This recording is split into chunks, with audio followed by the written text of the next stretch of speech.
Happy Wednesday night. It was great to see many of you on our Zoom, and I'll be in touch with you about when our next one is going to be. But for now, it's time for holes.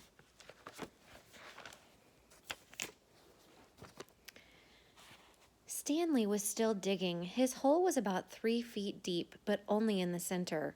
It sloped upward to the edges. The sun had only just come up over the horizon, but he already could feel its hot rays against his face. As he reached down to pick up his canteen, he felt a sudden rush of dizziness and put his hands on his knees to steady himself. For a moment, he was afraid he would throw up, but the moment passed. He drank the last drop of water from his canteen. He had blisters on every one of his fingers and one in the center of each palm. Everyone else's hole was a lot deeper than his. He couldn't actually see their holes, but could tell by the size of their dirt piles. He saw a cloud of dust moving across the wasteland and noticed that the other boys had stopped digging and were watching too. The dirt cloud moved closer, and he could see that it trailed behind a red pickup truck. The truck stopped near where they were digging, and the boys lined up behind it. X-ray in front, Zero at the rear.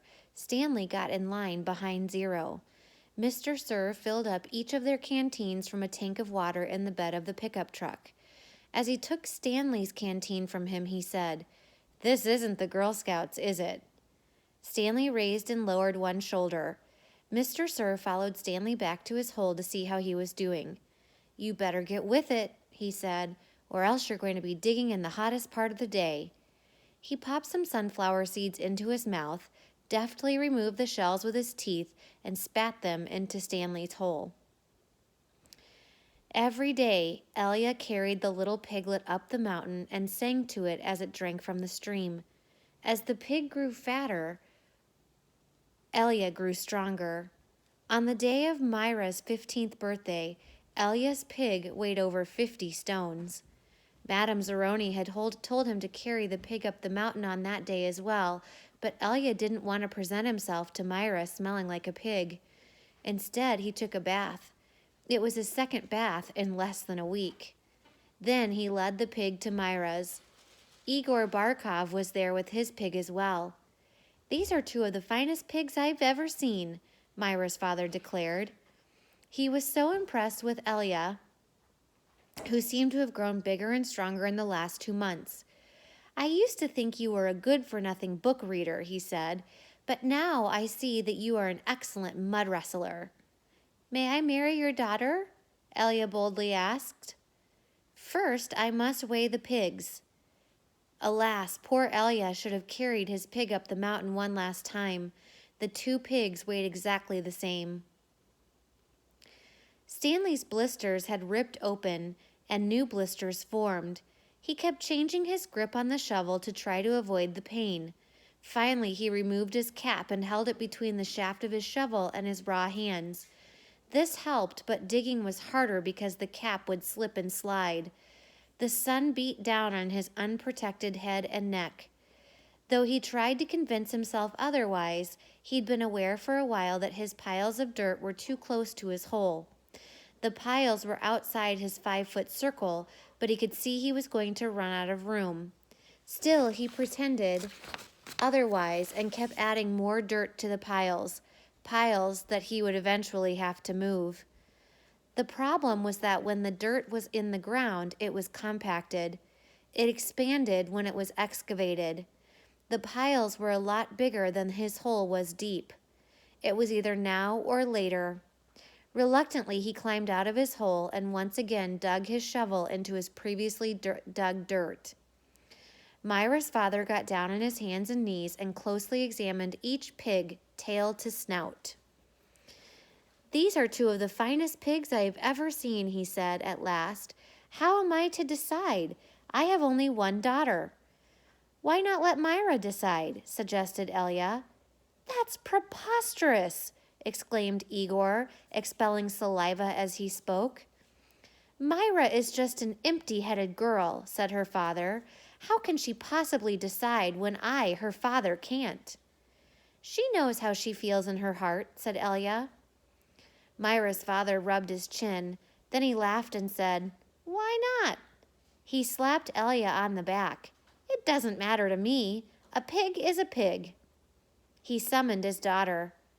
Elia blushed when Myra entered the room. "Good afternoon, Myra," he said. She looked at him. "You're Elia, right?" she asked. "Myra," said her father, "Elia and Igor have each offered a pig for your hand in marriage. It doesn't matter to me. A pig is a pig, so I will let you make the choice. Whom do you wish to marry?" Myra looked confused. "You want me to decide?" "That's right, my blossom," said her father. "Gee, I don't know," said Myra. "Which pig weighs more?" "They both weigh the same," said her father. "Golly," said Myra, "I guess I choose Elia. No, Igor. No, Elia. No, Igor. Oh, I know. I'll think of a number between 1 and 10. I'll marry whoever guesses the closest number. Okay, I'm ready." 10, guessed Igor. Elia said nothing. "Elia," said Myra, "what number do you guess?" Elia didn't pick a number. "Marry Igor," he muttered. "You can keep my pig as a wedding present." The next time the water truck came, it was driven by Mr. Pendanski, who also brought sack lunches. Stanley sat with his back against a pile of dirt and ate. He had a bologna sandwich, potato chips, and a large chocolate chip cookie. "How you doing?" asked Magnet. "Not real good," said Stanley. "Well, the first hole's the hardest," Magnet said. Stanley took a long, deep breath. He couldn't afford to dawdle. He was way behind the others, and the sun just kept getting hotter. It wasn't even noon yet, but he didn't know if he had the strength to stand up. He thought about quitting. He wondered what they would do to him. What could they do to him? His clothes were soaked with sweat. In school, he had learned that sweating was good for you. It was nature's way of keeping you cool. So why was he so hot? Using his shovel for support, he managed to get to his feet. "Where are we supposed to go to the bathroom?" he asked. Magnet gestured with his arms to the great expanse around them. "Pick a hole, any hole," he said. Stanley staggered across the lake, almost falling over a dirt pile. Behind him, he heard Magnet say, "But first, make sure nothing's living in it." After leaving Myra's house, Elia wandered aimlessly through the town until he found himself down by the wharf. He sat on the edge of the pier and stared down into the cold black water. He could not understand how Myra had trouble deciding between him and Igor. He thought she loved him. Even if she didn't love him, she couldn't see what a foul person Igor was. It was like Madame Zeroni had said.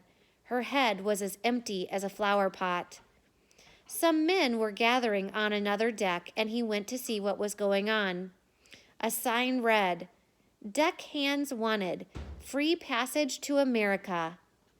He had no sailing experience, but the ship's captain signed him aboard. The captain could see that Elia was a man of great strength.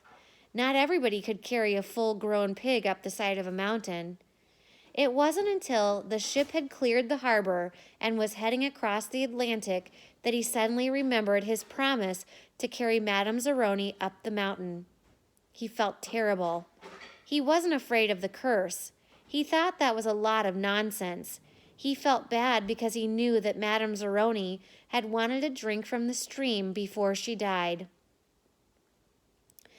Zero was the smallest kid in Group D, but he was the first one to finish digging.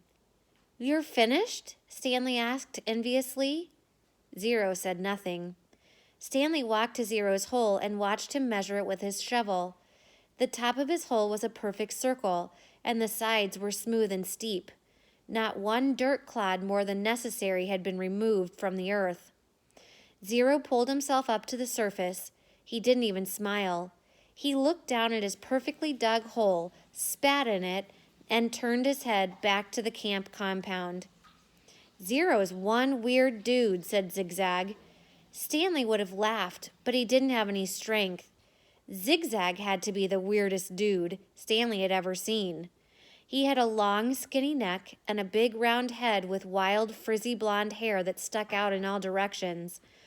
His head seemed to bob up and down on his neck like it was on a spring.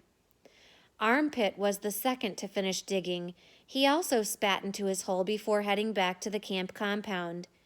One by one, Stanley watched each of the boys spit into his hole and return to the camp compound.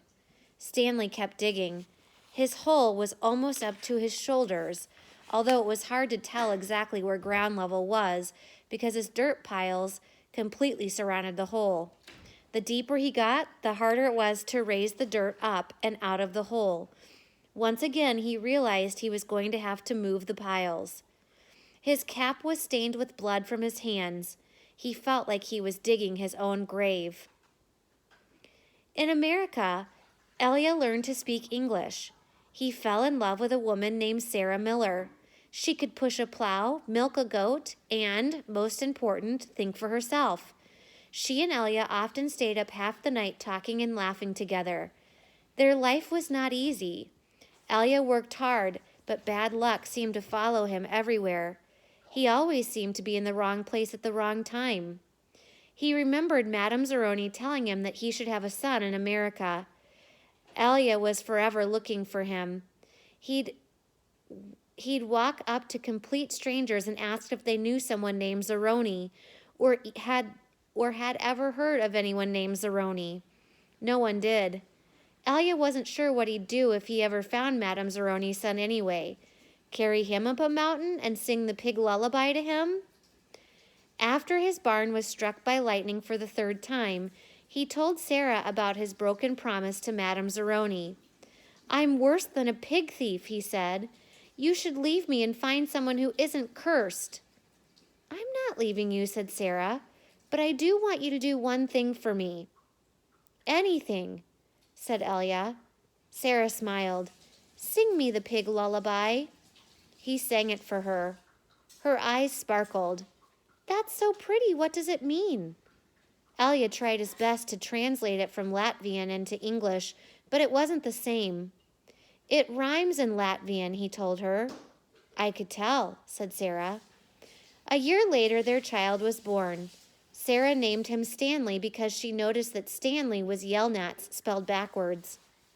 Sarah changed the words of the pig lullaby so they rhymed, and every night she sang it to little Stanley. If only, the woodpecker sighs, the bark on the tree was as soft as the skies, while the wolf waits below, hungry and lonely, crying to the moo-oo-oon, if only, if only. See you later.